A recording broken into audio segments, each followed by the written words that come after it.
Hello and welcome to episode 18 of Michaelanius. Tonight you're in for a special treat because we're diving into everybody's favourite dumpster fire in search of, hilarious news to follow.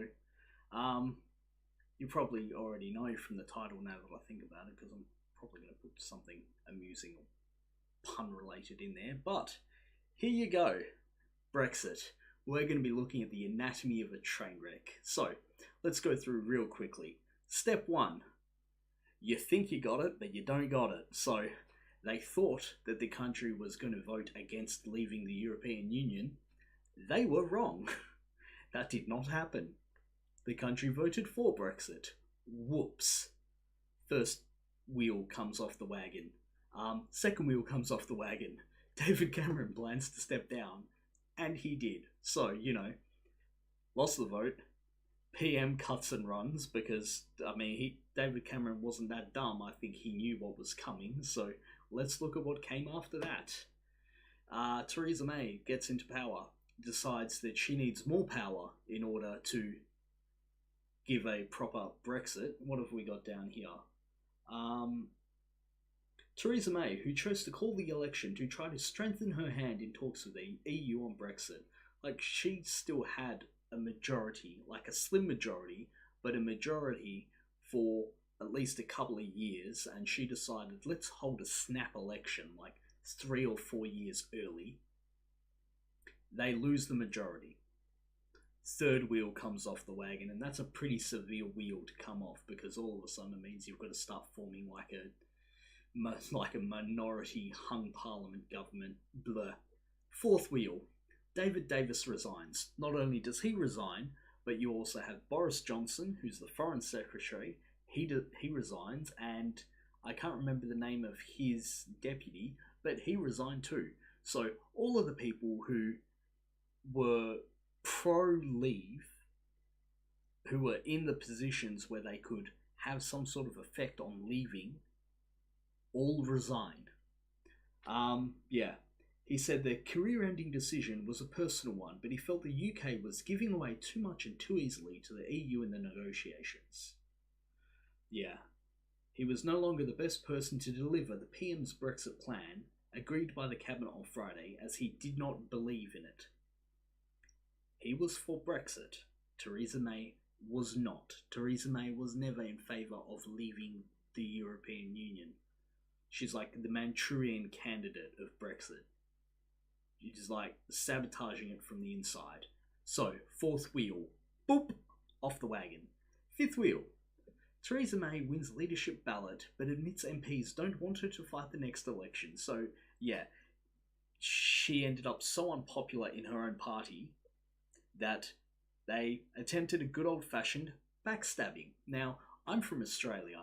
I'm a real big fan of having a full-blown, PM backstabbing. Let's just say in the entire time I've been old enough to vote, I've not had a single Prime Minister sit out a full term. Not one. Kevin Rudd got backstabbed by Julia Gillard. Julia Gillard got backstabbed again by Kevin Rudd. We had another election. We ended up with Tony Abbott. Tony Abbott lasted 2 years and got backstabbed by Malcolm Turnbull. Malcolm Turnbull won one election, and then 2 years after that, he got backstabbed by Peter Dutton. Peter Dutton thought he was going to be Prime Minister. He lost that vote, and now we've got good old ScoMo, Scott Morrison. And you know what? There's an election coming up in about 2 months, and what do you know? Scott Morrison's most likely going to lose that one as well, and then we're going to end up with bloody Bill Shorten, and I'd be amazed if Bill Shorten lasts a full year, because he's, I'd be shocked. I don't know what it's like to have a Prime Minister sit out a full term. Well, I kind of do, because before this whole merry-go-round that we've had while I've been old enough to vote, I had my entire childhood was just John Howard for bloody 3 or 4 straight terms. He was one of the longest serving prime ministers we had. And now we've just got revolving door. But anyway, I digress. 1922 Backbench Committee. So they actually have a whole committee of the backbench where people send in letters saying, I don't like the PM. I don't want her to be PM anymore. And if they get enough letters that are sent in, then it triggers a vote of the party room, and they, have the option of voting in a new prime minister. They got enough letters. It was, a bit of tension at looking at the amount of letters piling up, to, I think it was 40 that was required to trigger a vote or something like that. But anyway, it means that more than 1/3 of her party room opposes her leadership. More than 1/3. Keep track of that number, because that's going to come in useful later. Crucially, the number of MPs who voted against May suggests the opposition extends beyond Eurosceptic European Reform Group, led by the influential backbencher and hard Brexiteer Jacob Rees-Mogg. Oh my god, I love Jacob Rees-Mogg. He should be Prime Minister of England. He's the most British man I've ever seen, ever. Like, holy shit. The guy has, like, tea running through his veins. Like, he shits crumpets. He is pure Britain. Like, oh my god. Watch videos of him. They're bloody hilarious. I can't embellish on it more than that, but he knows his position, and he can argue his position incredibly well. I mean, even if you're not in favour of Brexit, watch them anyway, because they're real entertaining. So, that was the 5th wheel coming off the wagon. Here's the 6th one. This is the Chequers deal, which I mentioned in one of my previous videos, but House of Commons rejects Theresa May's Brexit plan 432 to 202.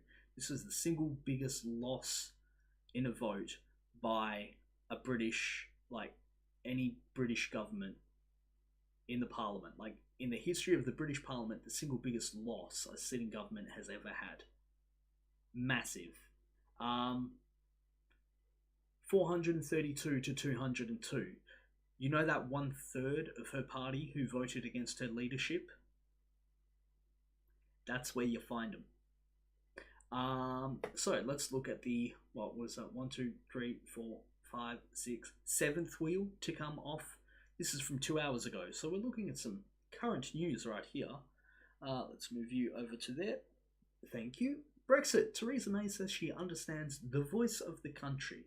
No, she doesn't. She understands nothing. She doesn't even understand the voice of her own party at this point. Oh, God, what did we have? After the Commons rejected Mrs. May's Brexit deal by 149 votes on Tuesday, the EU has warned the risk of a disorderly Brexit has never been higher. So, after she originally lost her vote back in January, she's maybe made some changes. I'm not sure if she actually did make any changes or not, because this one got, walloped as well. But she's brought it back to the House of Commons, and they've knocked it down again. Surprise. So we are now, 15 days away from the deadline. Still no semblance of a deal has arisen.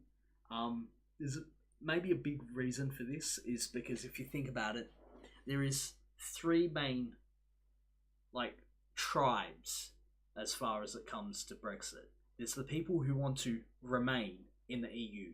There's the people who want to leave the EU, diametrically opposed. And then there's the people who want to leave the EU, but they want to have a whole bunch of deals, and they still want to remain in various aspects of the EU, like the common market and all the rest of it. That's not actually a compromise. That is a whole distinct, separate third path. The reason why it is so hard for Theresa May to get a deal, to get a deal through Parliament, is because you've got a mix of all 3 of those people, which means if you bring forward a deal that is remain in the European Union, you lose the people who want to leave but want to still remain in the common market, and you lose the people who are, we want out, we want hard Brexit. So 2/3 gone, you're left with a third. What do you know? You lost. If you had have brought forward a deal that said, we want to remain in the common market, We don't want Brexit. We don't want to remain. We want this middle path. You know what? You lose the people who want to remain because they don't want to leave the European Union. They want to remain. And you don't get the Brexiteers either because they're like, we want out entirely. What do you know? 2/3 gone, 2/3 to 1/3. You lose again. What happens if you're a hard Brexiteer? Well, you say, we're out. No deal is better than a bad deal. What do you know? The people who want a bad deal, they don't vote for it. The people who want to remain, they don't vote for it either. You lose 2/3 to 1/3. The advantage that no deal Brexit has is that that's the default position. If no other deal can be like, if no other deal can arise, that's the default. We'll go down further. It'll explain it better. Theresa May and Corbyn clash over Brexit deal. Ah, lovely. Yep. Yeah, where is it? There's some funny parts to read in here. Again, the House of Commons says what it doesn't want, Mr. Barnier told the European Parliament. That's the thing, is it can only agree on what it doesn't want. You can't say what you do want. So if you look at those situations from before, if one of those parties was to say, like say if the people who were for remaining, if they were to say, well, we're going to rule out, like we want to put it to a vote to rule out a no-deal Brexit, then the people who want to remain are like, yeah, we don't want a no-deal Brexit, and the people who want like a soft Brexit, who want to leave with trade deals and want to remain part of the common market, they'd be like, we don't want a no-deal Brexit either. So it's very easy to rule things out, impossible to add things. They're screwed. This is such a shit position to be in. This is the entire wagon falling off. Like, at this point, you've only got one wheel rolling down the road and you've lost the entire wagon. What are MPs voting on later? Here we are. So, basically, what they voted on today was another version of the same deal that came forward in January that got knocked down the first time. This one here. So, 13th of March. Yesterday in Australia. Technically, it's still that time in the UK, but there will be a vote on blocking. I say blocking because it doesn't actually block it, but on blocking no deal. If that fails, then the UK leaves the EU without a deal.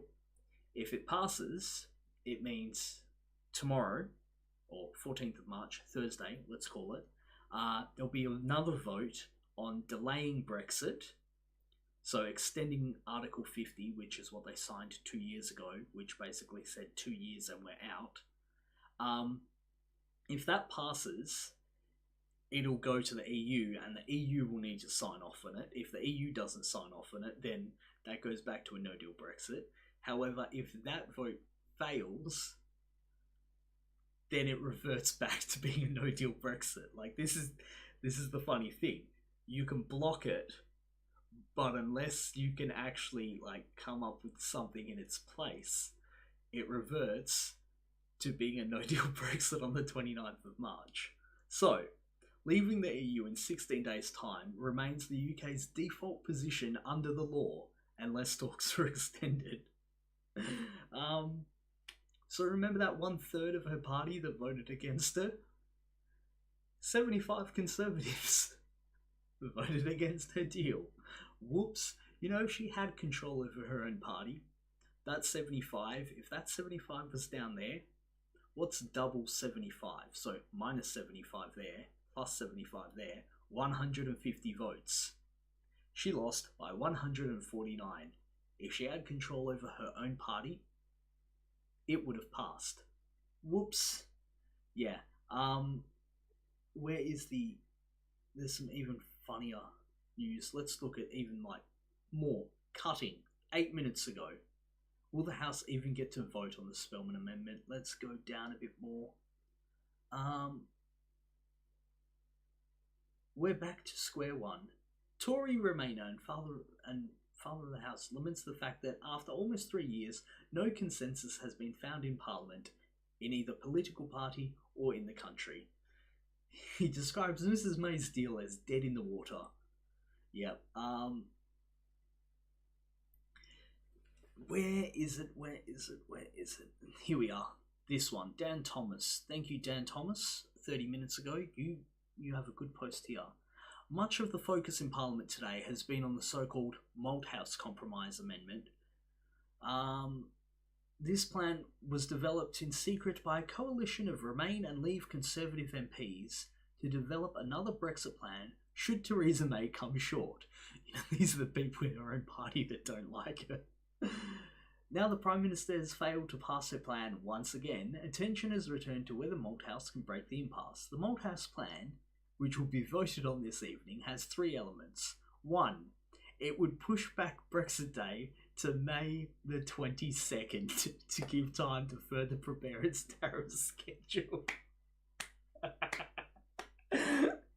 If you haven't watched the part 3 of my little series I did on Brexit, the Yellow Vests and the European elections, you might not be aware of the date, but between the 26th and 29th of May is the European Parliament elections. They want to push Brexit to a week before the European Parliament elections. Fire in the hole. Absolutely, just gotta love the British. Just even if they're leaving, they're going to screw them in the maximum way possible. It asked the government to offer the EU a standstill transition period until the end of 2021, in which the UK would pay to maintain the status quo. Yet people aren't going to like that either. The UK would leave without a trade deal, but the government would unilaterally protect EU citizens' rights, which they can do anyway. Yeah, fair enough. Number 3 is actually fairly decent addition. I like part 3 of that. Don't like part 2. I really like part 1. I mean, if you're gonna push it back, that's a brilliant point to move it back to, because that really sets a fire under the EU's ass. They need to just agree to whatever the Brits come out with, because otherwise that 5th column of German car manufacturers is just going to be, Britain has a 5th column that's operating inside the European Union, and it's basically German car manufacturers, because they don't want a hard Brexit. It's not going to fly. Michel Barnier, the EU's chief Brexit negotiator, has stated that there can be no transition period without the withdrawal agreement. Yeah, we'll see. We'll see. Not so sure about that, buddy.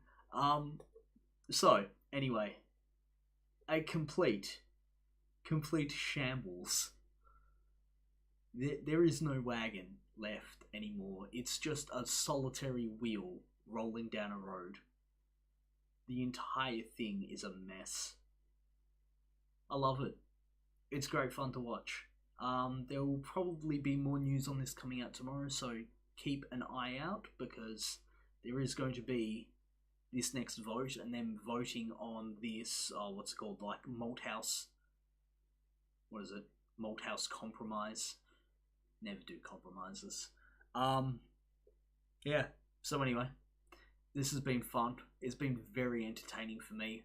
I'm going to be watching this very closely, and I hope you'll return to this channel. So please like, comment, subscribe, and I'll see you in the next video. And we might be talking a little bit more about this, because it's bloody hilarious. So, see yous.